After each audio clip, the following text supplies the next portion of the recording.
scientific topic dowry death and legal framework behind it. Yes, today we will be taking a deep dive into the Dowry Death Act, formerly known as Section 304B of Indian Penal Code. We all know that dowry-related violence has been a long-standing issue in our society, and this law was specially designed to tackle such grievous crimes and protect women. That's right. The Dowry Death Act came into force in 1983, aiming to curb the ever-growing problem of dowry harassment that often leads to tragic deaths. It's an act that not only seeks justice for victims but also aims to determine such crimes by holding perpetrators accountable. Let's start with the basic. What exactly is considered a dowry death under the law? According to Section 304B of Indian Penal Code, dowry death refers to the death of a woman within 7 years of marriage, caused by burns, injuries under suspicious circumstances, where it's proven that she was subjected to cruelty or harassment related to dowry demands. That's a critical point. And one of the most significant aspects of this law is the presumption of guilt.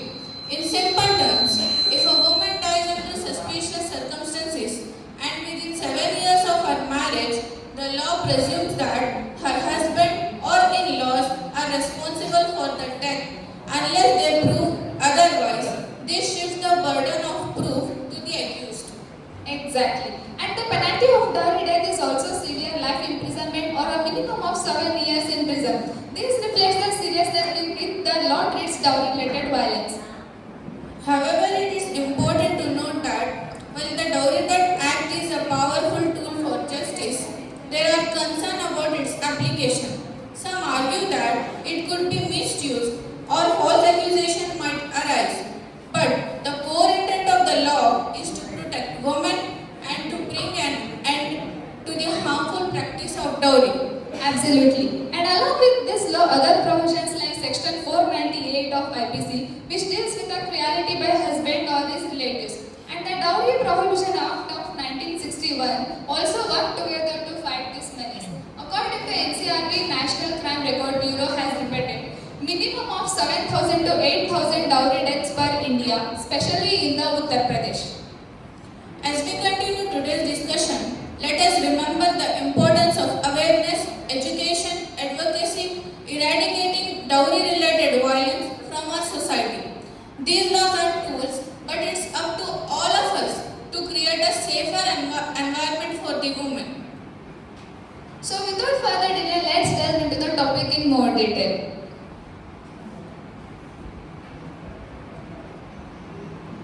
Samarth ಹಾಗೂ ಪಾರ್ವತಿ ಮದುವೆಯಾಗಿ 8 ತಿಂಗಳಾಗಿರುತ್ತದೆ. ಮದುವೆಯ ಸಮಯದಲ್ಲಿ 10 ಲಕ್ಷ ವರದಕ್ಷಿಣೆಯನ್ನು ನೀಡುವುದಾಗಿ ಮಾತುಕತೆಯಾಗಿರುತ್ತದೆ. ಆದರೆ ಬಡ ಕುಟುಂಬದಿಂದ ಬಂದಿರುವ ಕಾರಣದಿಂದ ಪಾರ್ವತಿಯ ಮನೆಯವರು ಕೇವಲ 5 ಲಕ್ಷವನ್ನು ಮಾತ್ರ ಕೊಡಲು ಸಾಧ್ಯವಾಗುತ್ತದೆ. ಸಮರ್ಥ ಅವರ ಕುಟುಂಬದವರು ಆದಷ್ಟು ಹಣವನ್ನು ಪಡೆದು ಮದುವೆಯನ್ನು ಮಾಡುತ್ತಾರೆ.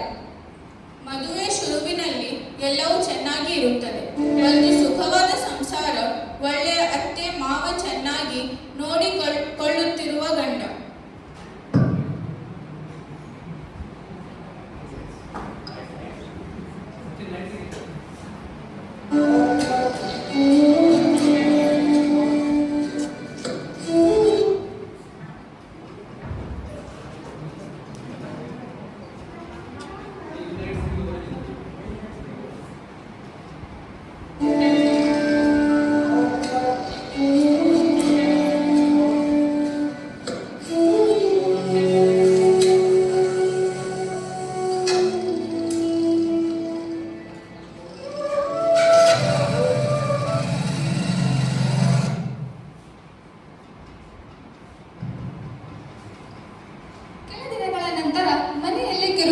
ಶುರುವಾಗುತ್ತದೆ. ಅತ್ತೆಯ ಕಾಟ, ಗಂಡ ಹೆಂಡತಿ ಜಗಳ, ಸೊಸೆ ಉಳಿದ ವರದಕ್ಷಿಣೆಯನ್ನು ತರಲು ಮಾನಸಿಕ ಕಿರುಕುಳ. ಆದರೆ ಅವಳ ತವರು ಮನೆಯವರು ಬಡವರಾಗಿದ್ದಾರೆ ಎಂದು ತಿಳಿದಿದ್ದು ಅವಳು ತನ್ನ ಮನೆಯವರಿಗೆ ಏಕೆ ತೊಂದರೆಯನ್ನು ನೀಡಬೇಕು ಎಂದು ಎಲ್ಲವನ್ನೂ ಸಹಿಸುತ್ತಿದ್ದಳು. ಈ ವಿಷಯವನ್ನು ಅವಳು ಒಬ್ಬ ಗೆಳತಿಗೆ ಮಾತ್ರ ತಿಳಿಸುತ್ತಿದ್ದಳು. ಆದರೆ ಒಂದು ದಿನ ಅವಳ ತಾಳ್ಮೆಯ ದುಃಖವನ್ನು ಮೀರಿ ಆತ್ಮಹತ್ಯೆಯ ಪತ್ರವನ್ನು ಬರೆದು ಸಮೀಪದ ಊರಿನ ಕೆರೆಯಲ್ಲಿ ಸಾವನ್ನಪ್ಪುತ್ತಾಳೆ.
ಯಾಕೆ ಸರ್ ಏನಾಯ್ತು? ನಾ ಏನ್ ಮಾಡೀನಿ?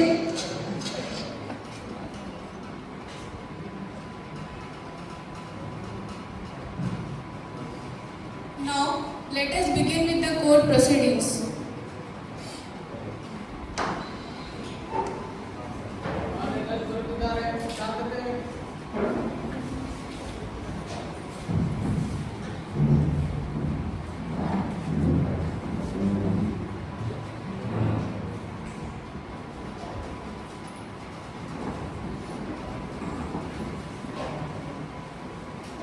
जनता पुलिस थाने केस नंबर 1068 ಅನ್ನು ಪ್ರಾರಂಭಿಸಲಾಗಿದೆ. ಕೇಸ್ ನಂಬರ್ 1068 ಜಲಗರ್ PS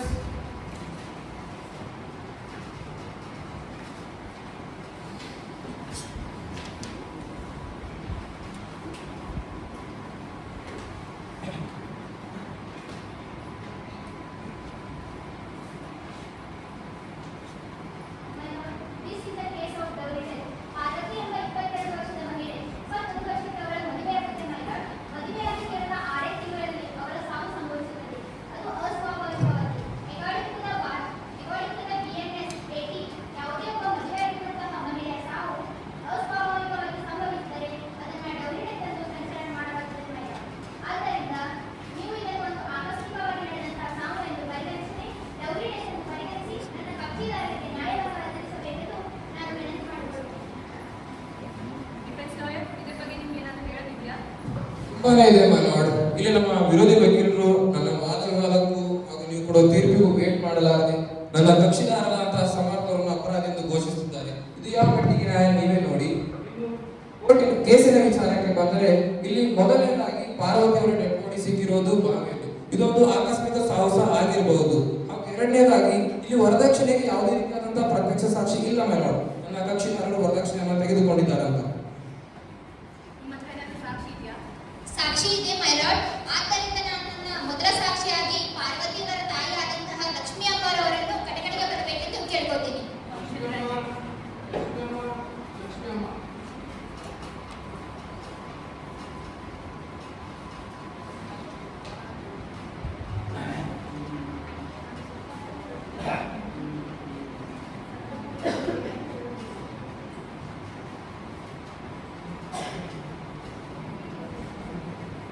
ನಮಸ್ಕಾರ ಅಮ್ಮ. ನೀವು ಪಾರ್ವತಿಯವರ ತಾಯಿ ತಾನೆ? ನಿಮ್ಮ ಮಗಳ ಮದುವೆ ಮಾಡುವಂತ ಸಮಯದಲ್ಲಿ ವರದಕ್ಷಿಣೆ ಬಗ್ಗೆ ಆದಂತಹ ಮಾತುಕತೆಯ ಬಗ್ಗೆ ಕೋರ್ಟಿಗೆ ಸ್ವಲ್ಪ ತಿಳಿಸ್ತೀರಾ? ಪಾರ್ವತಿ ನನ್ನ ಒಬ್ಬಳೆ ಮಗಳು ಮೇಡಮ್. ಆಕೆ ಮದುವೆ ಮಾಡ್ಬೇಕಂತ ಅಂದಾಗ ಸಮರ್ಥ ಅವ್ರ ಕುಟುಂಬ ಸಿಗ್ತಾರೆ. ಸಮರ್ಥ ಅವ್ರ ಕುಟುಂಬ ಸಂಬಂಧ ಬಂದ್ರಿ ಚಲೋ ಸಂಬಂಧ ಅಂತ ಹೇಳಿ ನಾವು ಮದುವೆ ಮಾಡ್ಬೇಕಂತ ಹೇಳಿ ತಯಾರು ಮಾಡಿದ್ದೀವಿ. ಅವ್ರು ಮದುವೆ ಮಾಡ್ಬೇಕಂದ್ರೆ ನೀವು ನಮಗೆ 10 ಲಕ್ಷ ರೂಪಾಯಿ ವರದಕ್ಷಿಣೆ ಕೊಡ್ಬೇಕು ಅಂತೇಳಿ.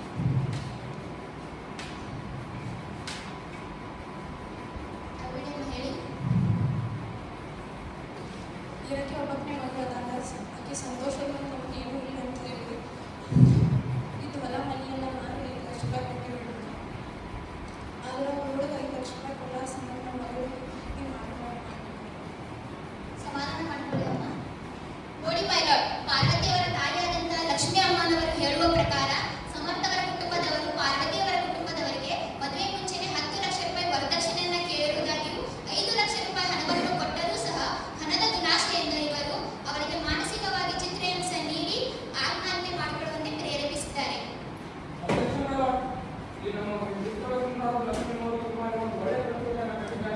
ಇನ್ನು ಪಟ್ಟ ಬಗ್ಗೆ ನೀವೇ ಹೇಳ್ತೀರಾ?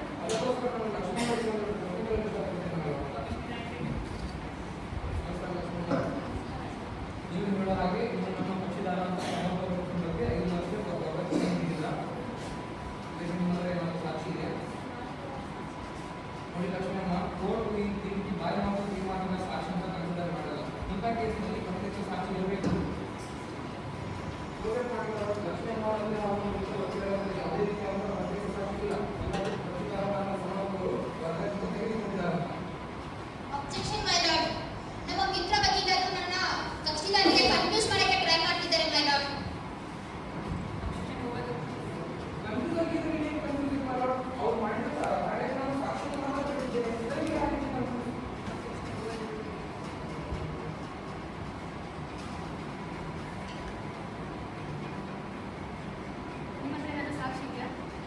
ಸಾಕ್ಷಿ ಇದೆ ಮೈ ಲಾರ್ಡ್. ಆದ್ದರಿಂದ ನನ್ನ ಮುಂದಿನ ಸಾಕ್ಷಿಯಾಗಿ ಸಮರ್ಥ ಅವರ ತಂದೆ ಆದಂತಹ ಪ್ರೇಮ್ ಅವರನ್ನು ಕಡೆಕಡೆಗೆ ಬರಬೇಕೆಂದು ಕೇಳ್ಕೊತೀನಿ.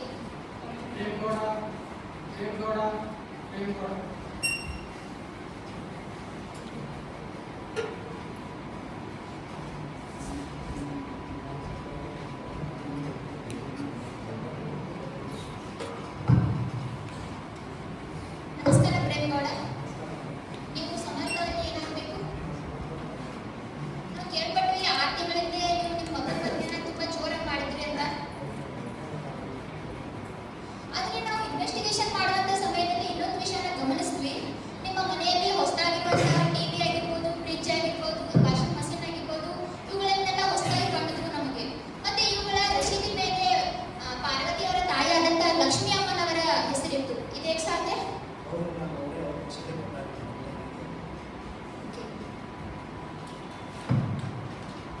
Take this point, my lord.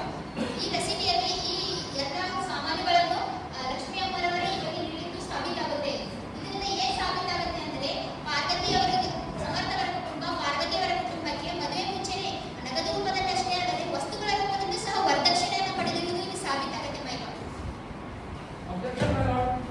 ಈ ಲಕ್ಷ್ಮೀ ಅಮ್ಮ ಅವರ ಮಗಳ ಖುಷಿಗೋಸ್ಕರ ಆದ ವಸ್ತುಗಳನ್ನು ಕೊಟ್ಟಿರೋದಲ್ಲ. ಇವರಿಗೆ ಅದನ್ನು ವರದಕ್ಷಿಣೆ ಅಂತ ಹೇಳ್ತಾರೆ. ಇದನ್ನ ನೀವೇ ಹೇಳ್ತೀರಾ? ಅದಕ್ಕೋಸ್ಕರ ನಾನು ಲಕ್ಷ್ಮೀ ಅಮ್ಮ ಹಾಗೂ ಪ್ರಿಯವರಿಗೆ ಮತ್ತು ತಂದೆಯವರಿಗೆ ಇಷ್ಟಪಡ್ತೇನೆ. ನಮಸ್ಕಾರ ಪ್ರಿಯವರೇ. ನೀವು ಹೇಳುವ ಹಾಗೆ ನಿಮಗೆ ಆ ವಸ್ತುಗಳನ್ನು ಲಕ್ಷ್ಮೀ ಅಮ್ಮ ಅವರು ಕೊಡ್ತಾರೆ. ಅವರು ಕೊಡುವಾಗ ನೀವು ಬೇಡ ಅಂತ ಹೇಳಿಲ್ಲ.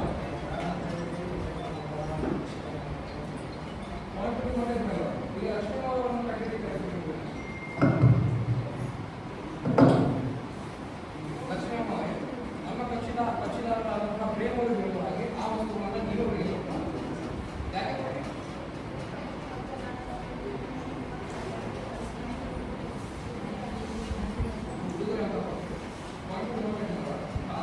ನೀವು ಆ ವಸ್ತುಗಳನ್ನು ಕೊಡುವಾಗ ಪ್ರೇಮ್ ಅವರು ಆ ವಸ್ತುಗಳಿಗೆ ಬೇಡ ಅಂತ ಹೇಳಿಲ್ಲ.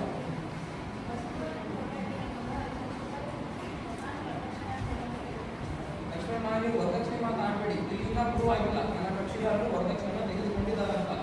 ನೀವು ಆ ವಸ್ತುಗಳನ್ನು ಕೊಡುವಾಗ ಅವರು ಕೊಡಿ ಅಂತ ಹೇಳಿದ್ರು, ಬೇಡ ಅಂತ ಹೇಳಿದ್ರು ಅಷ್ಟೇ ಹೇಳಿ.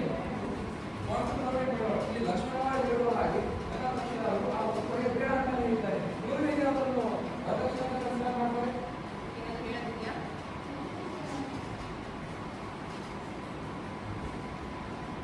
ಈಗ ನಾನು ನನ್ನ ಮೊದಲ ಸಾಕ್ಷಿಯಾಗಿ ಪ್ರೇಮ ಗೆಳೆಯ ಶ್ರೀನಿವಾಸ ಅವರ ಕೈಗೊಳ್ಳುತ್ತೇನೆ. ಶ್ರೀನಿವಾಸ್.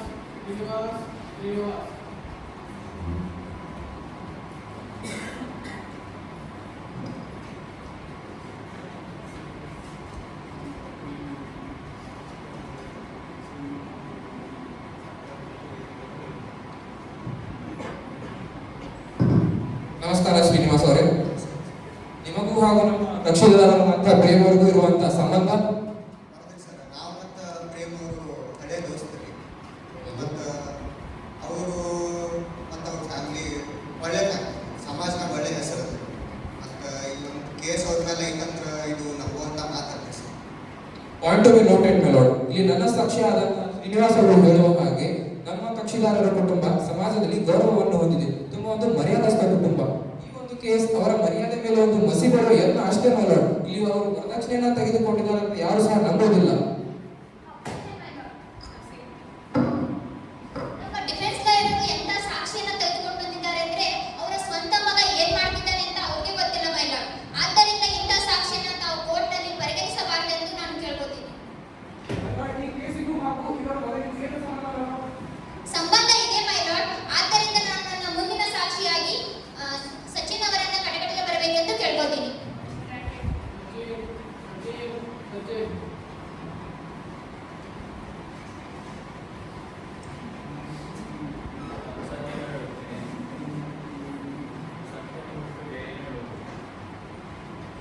ನಮಸ್ಕಾರ ಸಚಿನ್ ಅವರೇ. ನಿಮಗೂ ಮತ್ತು ಸಮರ್ಥರಿಗೆ ಏನು ಸಂಬಂಧ? ಬಾಲ್ಯದ ಸ್ನೇಹಿತರು. ನಾವು ಇತ್ತೀಚೆಗೆ ನಿಮ್ಮ ಬ್ಯಾಂಕ್ ಡೀಟೇಲ್ಸ್ ನ ಚೆಕ್ ಮಾಡಿದ್ವಿ. ಅದರಲ್ಲಿ ನೀವು 6 ತಿಂಗಳ ಹಿಂದೆ ತೆಗೆದುಕೊಂಡಂತ 5 ಲಕ್ಷ ರೂಪಾಯಿ ಸಾಲವನ್ನ ಮುಟ್ಟಿಸಿದ್ರಿ. ಅದು ಹೇಗಂತ ಹೇಳ್ತೀರಾ ಸ್ವಲ್ಪ?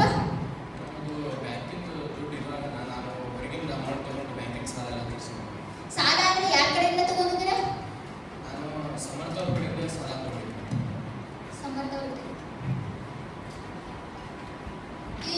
ಡೀಟೇಲ್ಸ್ ಅನ್ನ ತಾವು ಗಮನಿಸಬೇಕು ಮೈ ಲಾರ್ಡ್. ಸಚಿನ್ ಅವರ ಬ್ಯಾಂಕ್ ಡೀಟೇಲ್ಸ್ ಇದು. ಈ ಬ್ಯಾಂಕ್ ಡೀಟೇಲ್ಸ್ ಪ್ರಕಾರ ಕೇವಲ 8 ತಿಂಗಳ ಹಿಂದೆ 20,000 ರೂಪಾಯಿಗೆ ಕೆಲಸಕ್ಕೆ ಸೇರಿದಂತಹ ಸಮರ್ಥ ಅವರು ಸಚಿನ್ ಅವರಿಗೆ 5 ಲಕ್ಷ ರೂಪಾಯಿ ಸಾಲವನ್ನು ನೀಡಿದ್ದಾರೆ. ಇದು ಹೇಗೆ ಸಾಧ್ಯ? ಇದು ವರದಕ್ಷಿಣೆ ಹಣವಾಗಿರ್ಬೋದಲ್ಲ ಮೇಡಮ್? Objection, my lord. ನಮ್ಮ ವಿಕ್ರಮಕ್ಕೆ ಚೆನ್ನಾಗಿ ಇನ್ವೆಸ್ಟಿಗೇಟ್ ಮಾಡಿದ್ದಾರೆ. ಇನ್ನೊಂದು ಸ್ವಲ್ಪ ಮಾಡಬೇಕಿತ್ತು.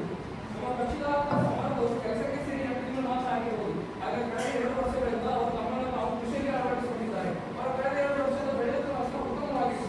ಇದು ಅನಗಮನವಾಗಿರುವ ಇವರಿಗೆ ಇದು ವರದಕ್ಷಿಣೆ ಅಂತ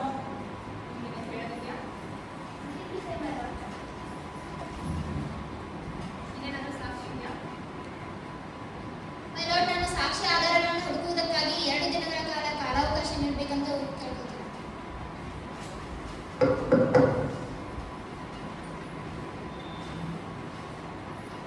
ಈ ಕೇಸ್ಗೆ ಸಂಬಂಧಪಟ್ಟಂತೆ ಯಾವುದೇ ದೃಢವಾದ ಸಾಕ್ಷಿ ಆಧಾರಗಳನ್ನು ಇಲ್ಲದ ಕಾರಣ ಕೋರ್ಟ್ ಅನ್ನು 2 ದಿನದ ಅವಧಿಗೆ ಮುಂದೂಡಲಾಗಿದೆ. ದಿನಾಂಕ 12/2/2025 ಕೋರ್ಟ್ ಅನ್ನು ಮುಂದೂಡಲಾಗಿದೆ.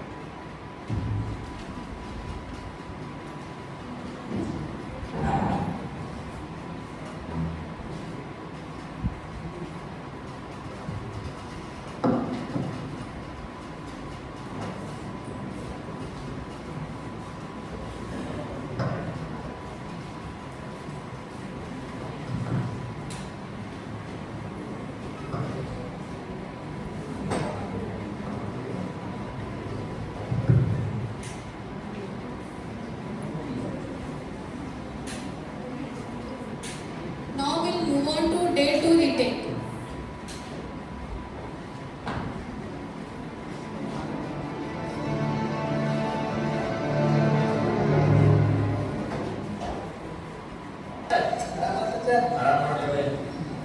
ಏನ್ ಟೆನ್ಷನ್ ಆಗ್ತಿಲ್ಲ? ಏನು ಟೆನ್ಷನ್ ಇಲ್ಲ. ಯಾಕೆ ಸಾಲ ನನ್ನ ಸಾಲ ತೀರಿಸ್ತಾವ ನೀನೇ ಟೆನ್ಷನ್ ಆಗ್ತದ್ರೆ ಯಾಕೆ? ಒಟ್ಟು ನೆನೆಸ್ತಾರೆ ರೊಕ್ಕದ್ದು ಅವಾಗ ಇದು ರೊಕ್ಕ ಇರ್ತಲ್ಲ. ರೊಕ್ಕ ಬರಬೇಕಲ್ಲ ಇನ್ನು ಬರೋದು ಈಗ ವರದಕ್ಷಿಣೆ ರೊಕ್ಕ ತಗೊಂಡಿದೆ ಅರ್ಧ ಅಷ್ಟೇ ಗೊತ್ತಾಗ್ತಿಲ್ಲ ಪೂರ ಕೊಟ್ಟಿಲ್ಲ. ಅರ್ಧ ಅಷ್ಟೇ. ಯಾಕೋ ನಿಮ್ಮ ಅತ್ತಿ ಮಾವ ಹೇಳ್ಬೇಕಿಲ್ಲ, ಟಾರ್ಚರ್ ಕೊಡ್ಬೇಕಿಲ್ಲ ನೀ ಅತ್ತಿಗೆ ಕೊಡ್ತಾಳ. ನಾನು ಮಾಡಕ್ಕೆ ಮುನ್ಸಿಪಲ್ ಹೋಗಿ ಬರ್ತಾನೆ ಗೊತ್ತಾಗ. ಎಲ್ಲಿ ಬರ್ತಾನ ಇಸ್ಕೋ, ಅಲ್ಲಿ ವರದಕ್ಷಿಣೆ ಇಸ್ಕೊಂಡು ನಿಂದ ಸಾಲ ತೀರ್ಸ್ಕೋ. ಲಾಸ್ಟ್ ಒಂದೇ ಒಳಗೆ ಸಾಲ ತಿರ್ಬೇಕಂದ್ರೆ ನೀವು ವರದಕ್ಷಿಣೆ ಇಸ್ಕೊಂಡು ಆರಾಮ್ಸೆ ನಿಮ್ದೆಲ್ಲ ಸಾಲ ಎಲ್ಲ ತಿರ್ತದೆ, ಎಲ್ಲ ಟೆನ್ಷನ್ ಇರಲ್ಲ, ಏನಿರಲ್ಲ, ಆರಾಮ್ಸೆ ಎಂಜಾಯ್ ಮಾಡಿ. ಲಾಸ್ಟ್ ಒಂದು ಮುನ್ಸಿಪಲ್ ವರದಕ್ಷಿಣೆ ತೊಗೊಂಡ್ಬರ್ತೀನಿ. ಬರೀ ಬರೀ ಯಾಕಂದ್ರೆ ಕುತ್ಕೊಂಡು ಪಾರ್ವತಿ ಏನು ಕೆಲಸ ಮಾಡ್ಕಮ್ಮ? ಮತ್ತೇನು ಇಲ್ಲ ನೋಡ್ರಿ. ನೀವೇನು ಕಳ್ಸಿರಿ? ಕೆಲಸ ಐತ್ರಿ? ಕೆಲಸದೆಲ್ಲ ಎಲ್ಲ ಕೆಲಸ ನಮ್ಮ ಸೊಸಿ ಏನು ಮಾಡಿಲ್ಲ ನೋಡಿದ್ರಿ. ಮಲ್ಕೋತಾಡ್ರಿ ಅಷ್ಟೇ, ಮತ್ತೇನು ಕೆಲಸನೇ ಮಾಡೋದೇ ಐತಿ. ಮತ್ತು ಇದು ಯಾವತ್ತು ನೋಡ್ರಿ ಎಷ್ಟು ಹೊಲಿದ ಐತ್ರಿ, ನಾನು ನೋಡೇ ಇಲ್ಲಲ್ರಿ. ಇದು ಮನೆ ನೋಡಿ ಕಟ್ಟೆ ಬಂದೈತಿ.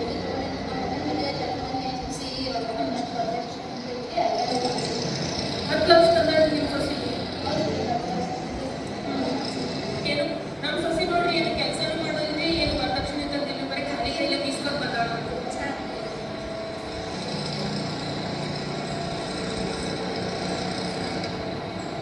ಏನ್ ಚಾ ಮಾಡಿ? ಒಂದು ಚಾದಾಗ ಒಂದು ಸಕ್ಕರೆ ಇಲ್ಲ, ಹಾಲಿಲ್ಲ, ಬರೀ ನೀರು ಕುದಿಸ್ಕೊಂಡ್ ಬಂದಿಯಲ್ಲ, ಏನ್ ಮಾಡಿ? ಏನ್ ಇನ್ನೊಮ್ಮೆ ಮಾಡ್ತೀವಿ? ಒಂದ್ಸಲ ಮಾಡಿದ್ದು ಅದೇ ಸರಿಯಾಗಿ ಮಾಡ್ಬೇಕಲ್ಲ.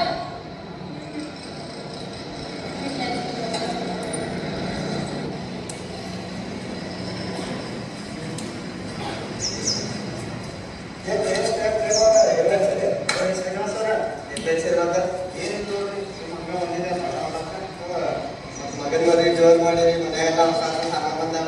ಏನು ಮಾಡಿರಿ ಈಗ? ಏನು ಕೊಡ್ಲೇಬೇಕಲ್ರಿ? ಮದುವೆ ಆಗ್ಯದ ಕೊಟ್ಟಾರಿ ಮನೆ ಸಾಮಾನು ನಾವು ಸ್ವಲ್ಪ ರೊಕ್ಕ ಡಿಮಾಂಡ್ ಮಾಡಿದ್ವಿ, ಅದೆಲ್ಲ ಕೊಟ್ಟಾರ. ಅದು ಅರ್ಧ ನಮ್ಮ ದೋಸ್ತಿ ಕೊಟ್ಟಾನ. ಹಂಗಾಗಿ ಪೂರೈಸ್ಕೋಬೇಕ್ರಿ, ಅರ್ಧ ಇಸ್ಕೋಬೇಕ್ರಿ. ಹೇಳ್ಬೇಕು ಮಾತು ಪೂರೈಸ್ಬೇಕಾದ್ರೆ ಪೂರೈಸ್ಕೋಬೇಕ್ರಿ, ಅರ್ಧ ಮಾತಾಡ್ಬೇಕ್ರಿ. ಯಾರು ಮಾಡಿ ಕಸ ಬಾಳಾಗೈತಿ. ಮಲಕ ಕಸ ಭಾಳ ಆಗೈತ್ರಿ, ಹೊರಗೆ ಬಂದು ಯಾರು ಹಚ್ಚಲಿಲ್ಲ ಭಾಳ ಆಗೈತಿ. ಆದ್ರೆ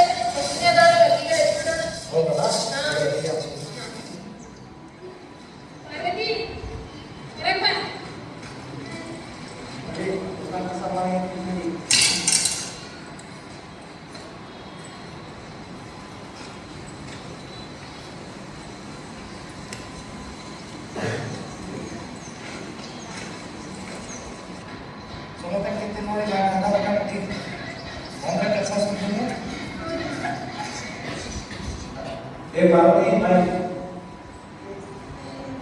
ಈ ಮೊಬೈಲ್ ಮುಂದಿನ ತೋರಿಸಿ ಮಾಡ್ತಾ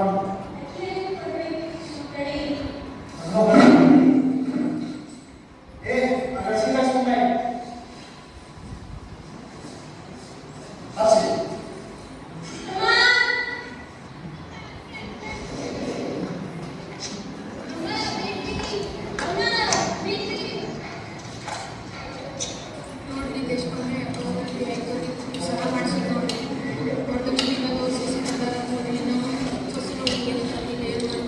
ಕೆಲಸ ಮಾಡೋದು ಕೆಲಸ ಮಾಡೋದು ಏನು ರೊಕ್ಕ ನನ್ನ ರೊಕ್ಕ ಬಿಡೋದು ತಮ್ಮ ಹಾಲಾಗಿತ್ತು ಮಾಡಿ ಇದ್ದಿದ್ದೆಲ್ಲ ರೊಕ್ಕ ನಿಮ್ಮ ಮದುವೆಗೆ ಹಾಕಿದ ನಿಮ್ಮ ಹೆಸರಿಗೆ 5 ಲಕ್ಷ ರೂಪಾಯಿ ತಮ್ಮ ಹಣ ಹೋಗಿದ್ದು ಹಾಕೊಳ್ಳೋದು ಹೇಳಿ ನಾ ಏನು ಹೇಳಬೇಕು ಮನೆಗೆ ಕೊಡಪ್ಪ ನನಗೆ ಅರ್ಜೆಂಟ್ ಐತಿ ಈಗ ಹೋಗು ಕೇಳೋಗ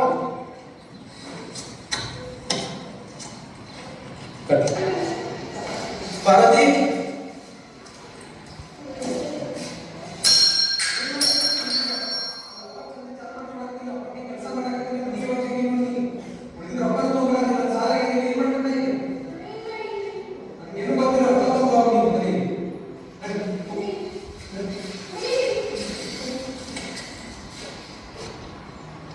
ನಡಿ ಮನಿ ಹೋಗಿ ನಡಿ ಮನೆಗೆ ಹೋಗು ರೊಕ್ಕ ತಗೊಂಡು ಹೋಗು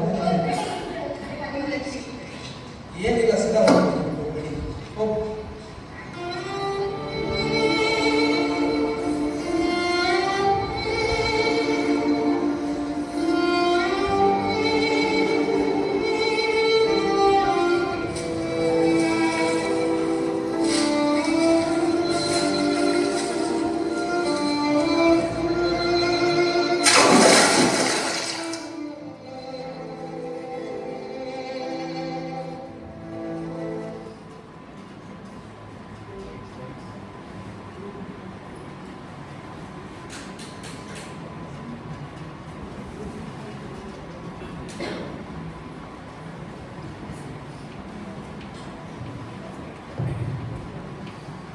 Now we'll begin with day 2 court proceedings.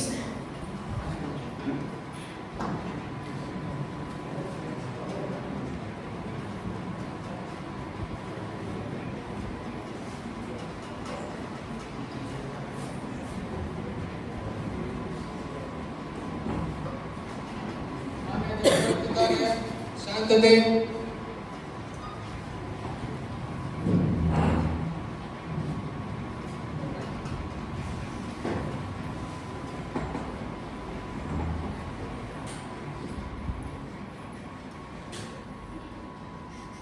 ಜಲಗಡ್ police ಠಾಣೆ ಕೇಸ್ ನಂಬರ್ 1068 ಅನ್ನು ಪ್ರಾರಂಭಿಸಬೇಕು. Case number 1068 deliver case. Good morning your honour. Good morning. Your honour, ಬೋಧೆಗೇರಿನಲ್ಲಿ ನಮ್ಮ ಕಕ್ಷಿದಾರರು ನಮ್ಮ ಮಿತ್ರವರ್ಗಗಳು ಸಮಯವನ್ನು ಬೇಡಿದ್ರು. ಅವರು ಸಮಯಕ್ಕೆ ತಕ್ಕಂತೆ ಸಾಕ್ಷಿಯನ್ನು ಸರ್ಕಾರಕ್ಕೆ ಗೊತ್ತಿಲ್ಲ. ನಾನು ಕೋರ್ಟಿನ ಸಮಯವನ್ನು ಮಾಡಲಾರದೆ ನನ್ನ ಮೊದಲ ಸಾಕ್ಷಿಯಾದಂತಹ ಗಂಗಮ್ಮವನ್ನು ಕರೆಯಲು ಇಷ್ಟಪಡುತ್ತೇನೆ. ಗಂಗಮ್ಮ.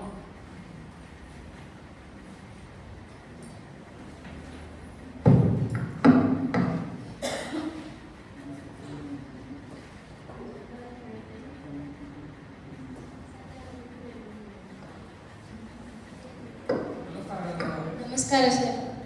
ನಿಮಗೂ ಹಾಗೂ ನಮ್ಮ ಕಕ್ಷಿದಾರರ ಕುಟುಂಬಕ್ಕೆ ಸಂಬಂಧ ಹೌದ್ರಿ ಸರ್, ನಮ್ಮ ಮನೆ ಆಮೇಲೆ ಸಮರ್ಥ ಅವ್ರ ಮನೆ ಆಜು ಬಾಜುನ ಇದ್ದೀವಿ. ಸಮರ್ಥ ಅವರು ಸಣ್ಣವರಿದ್ದಾಗಿಂದ ಹೆಂಗಿದ್ದಾರೆ ಅಂತ ಹೇಳಿ ನಾವು ನೋಡ್ಕೊಂಡೇ ಬೆಳೆದಿವಿ. ಅಲ್ಲೇ ಆಜು ಮನೆ ಇದ್ದವರಿಂದನೇ.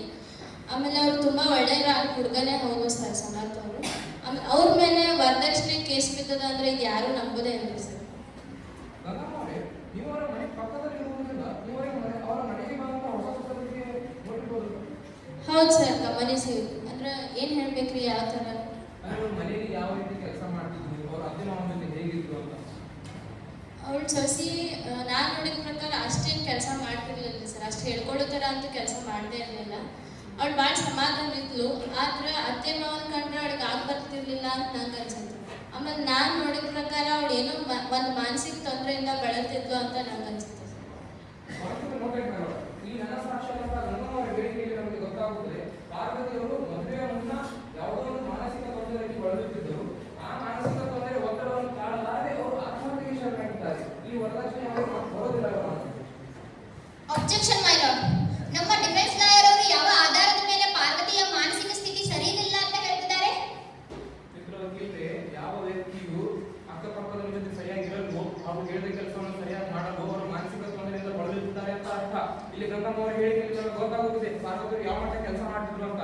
ಕೆಲಸದ ಬಗ್ಗೆ ಇಷ್ಟು ಚೆನ್ನಾಗಿ ಮಾತಾಡ್ತಿದ್ದೀರಲ್ಲ ವಕೀಲರೇ, ನಿಮ್ಮ ಕಕ್ಷಿದಾರರಾದಂತ ಸಮರ್ಥ ಅವರನ್ನ ನಾವು ಸಮಾಜ ಸೇವೆ ಮಾಡುವಂತ ಸಮಯದಲ್ಲಿ ಹಿಡಿದಿಲ್ಲ, ಯಾವುದೋ ಒಂದು ಬಿಲ್ಡಿಂಗ್ ಮೇಲೆ ಕೂತ್ಕೊಂಡು ಬೆಟ್ಟಿಂಗ್ ಆಡುವಂತ ಸಮಯದಲ್ಲಿ ಹಿಡಿದಿದ್ದೀವಿ.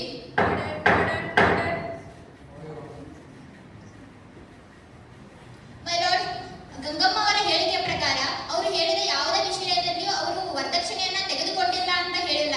ಆದ್ದರಿಂದ ಇಂಥ ಸಾಕ್ಷಿಯನ್ನ ತಾವು ಕೋರ್ಟ್ನಲ್ಲಿ ಪರಿಗಣಿಸಬಾರದೆಂದು ನಾನು ಕೇಳ್ಕೊತೀನಿ. ಗುರುಪಾದನ ಸಾಕ್ಷಿ ನಿಮ್ಮ ಹತ್ರ ಏನಾದ್ರು ಇದ್ರೆ ತರಿಸಿ ನೋಡೋಣ. ಸಾಕ್ಷಿ ಇದೆ ಮೈ ಲಾರ್ಡ್. ಆದ್ದರಿಂದ ನಾನು ನನ್ನ ಮುಂದಿನ ಸಾಕ್ಷಿಯಾಗಿ ಮಾಧುರಿ ಅವರನ್ನ ಕಡೆಗಡೆಗೆ ಬರಬೇಕೆಂದು ಕೇಳ್ಕೊತೀನಿ. ಮಾಧುರಿ ಮಾಧುರಿ ಮಾಧುರಿ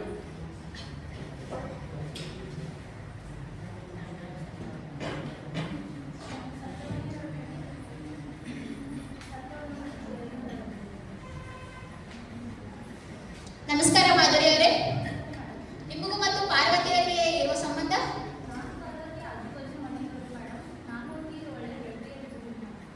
ಅಂದ್ರೆ ಮದುವೆಗಿಂತ ಮುಂಚೆ ಮದುವೆ ಆದ್ಮೇಲೆ ಸಮರ್ಥ ಅವರ ಮನೆಯ ಆರ್ಥಿಕ ಪರಿಸ್ಥಿತಿ ಹೆಂಗ್ ಚೇಂಜ್ ಆಯ್ತು ಅಂತ ಹೇಳ್ತೀರಾ?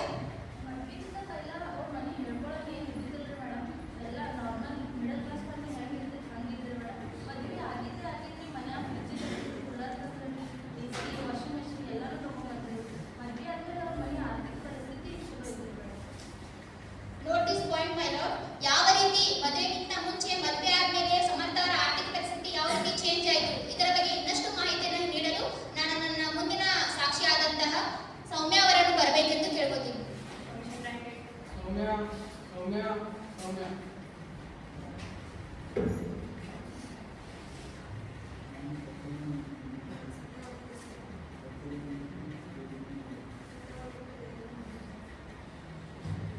ನಮಸ್ಕಾರ ಸೌಮ್ಯ ಅವರೇ. ನಿಮಗೂ ಮತ್ತು ಪಾರ್ವತಿ ಅವರಿಗೆ ಏನ್ ಸಂಬಂಧ ಆಗ್ಬೇಕು?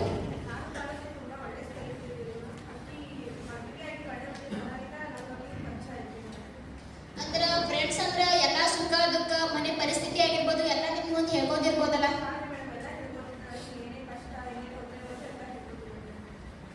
ಅವರು ಸಾಯೋಕ್ಕಿಂತ ಮುಂಚೆ ಏನಾದ್ರೂ ನಿಮ್ ಕಡೆ ಹೇಳಕ್ ಟ್ರೈ ಮಾಡಿದ್ರ?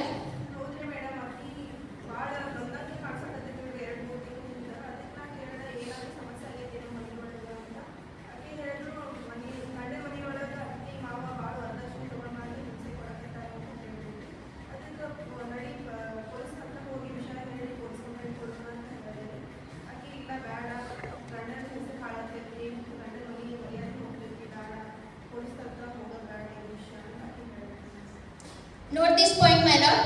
ಪಾರ್ವತಿಯರ ಫ್ರೆಂಡ್ ಆದಂತ ಸೌಮ್ಯ ಅವರು ಹೇಳುವ ಪ್ರಕಾರ ಪಾರ್ವತಿಗೆ ಸಾವಿನ ಮುಂಚೆನೇ ದೈಹಿಕವಾಗಿ ಮತ್ತು ಮಾನಸಿಕವಾಗಿ ಚಿತ್ರಹಿಂಸೆಯನ್ನು ನೀಡಲಾಗುತ್ತಿತ್ತು. ಆದರೆ ಅವರು ಎಲ್ಲವನ್ನ ಸಹಿಸಿಕೊಂಡಿದ್ದರು, ಯಾಕಂದ್ರೆ ನಮ್ಮ ಮನೆ ಹೆಸರು ಹಾಳಾಗಬಾರದಂತ. ಮತ್ತು ನಮ್ಮ ಮಿತ್ರ ವಕೀಲರು ಎಷ್ಟೊಂದು ತಿಳಿಬೇಕಾಗುತ್ತೆ. ಇಂಥ ಕೇಸ್ನಲ್ಲಿ ಈ ರೀತಿ ಬಾಯಿ ಮಾತು ಕಿಮಾಂತ ಸ್ಟೇಟ್ಮೆಂಟ್ಗಳು ಲೆಕ್ಕಕ್ಕೆ ಬರೋದಿಲ್ಲ. ಏನಾದರೂ ಪ್ರತ್ಯಕ್ಷ ಸಾಕ್ಷಿ ಇದೆ ತೋರಿಸಲ್ಲ ಹೇಳಿ. ಪ್ರತ್ಯಕ್ಷ ಸಾಕ್ಷಿಯು ಇದೆ ಮೈ ಲಾರ್ಡ್. ಆದ್ದರಿಂದ ನನ್ನ ಪ್ರತ್ಯಕ್ಷ ಸಾಕ್ಷಿಯಾಗಿರುವಂತಹ ಸೌಮ್ಯ ಅವರು ಬಂದು ನೀಡಿದಂತಹ CCTV ಫುಟೇಜ್ ಅನ್ನು ನಾನು ನಿಮಗೆ ತೋರಿಸಲು ಇಷ್ಟಪಡ್ತೀನಿ ಮೈ ಲಾರ್ಡ್.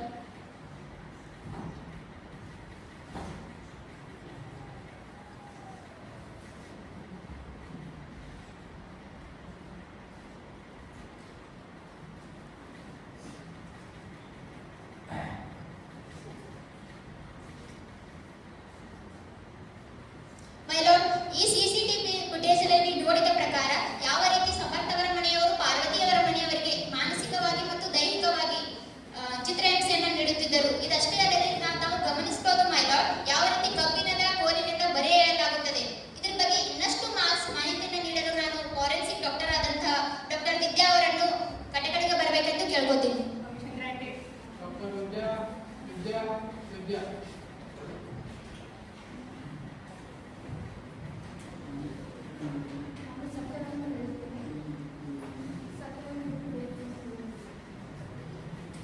ನಮಸ್ಕಾರ ಡಾಕ್ಟರ್ ವಿದ್ಯಾ ಅವರೇ.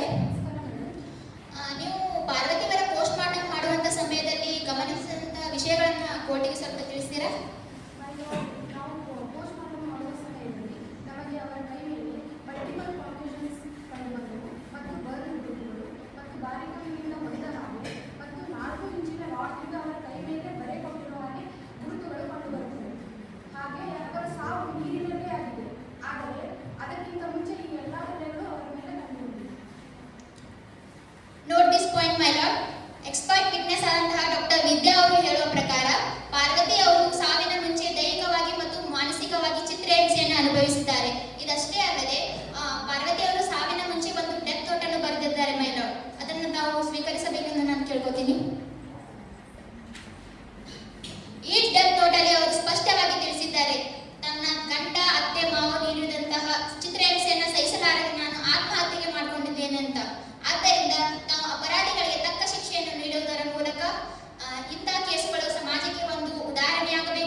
ಎಲ್ಲ ಸಾಕ್ಷಿ ಆಧಾರಗಳನ್ನು ಪರಿಶೀಲಿಸಿ ಹಾಗೂ ಎಲ್ಲ ವಾದ ವಿಭಾಗಗಳನ್ನು ನೋಡಿದ ನಂತರ ಕೋರ್ಟು ಈ ತೀರ್ಮಾನಕ್ಕೆ ಬಂದಿದೆ.